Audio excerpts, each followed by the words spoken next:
Donc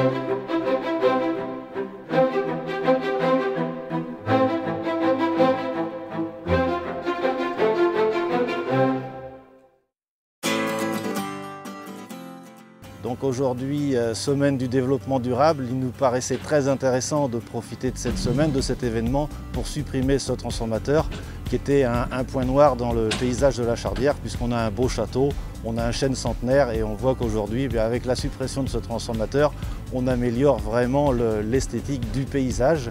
Et bien entendu, comme on travaille aussi sur les lignes 20 000 volts, on améliore la qualité de l'électricité, puisqu'une coupure sur le réseau 20 000 en général va concerner 1000 clients, alors qu'une coupure sur le réseau basse tension concerne en moyenne 10 clients. Donc on voit bien qu'investir sur le réseau 20 000 volts, ça a un double intérêt.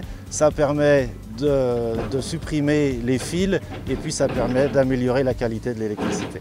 C'est une opération que l'on fait déjà depuis plusieurs années, d'embellissement de l'environnement, c'est-à-dire la destruction de ces transformateurs dits de première génération. Alors, il reste encore une dizaine de transformateurs comme ça de cette génération sur le département que nous allons démolir prochainement. Donc c'est un chantier d'effacement de réseau qui a été réalisé pour un montant de 96 000 € avec une répartition de financement entre 3 acteurs, la commune, le SIDEV et ERDF. On a déposé 380 mètres de réseau aérien haute tension, 4 ou 5 poteaux et puis le poste tour qui vient d'être démoli aujourd'hui.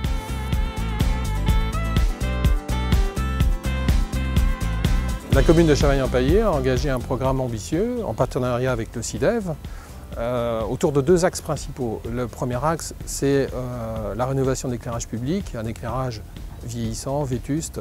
Deuxième axe important, c'est l'enfouissement des réseaux, parce que nos réseaux sont aériens et là on sécurise en même temps que les travaux, donc on enfouit donc tous les réseaux.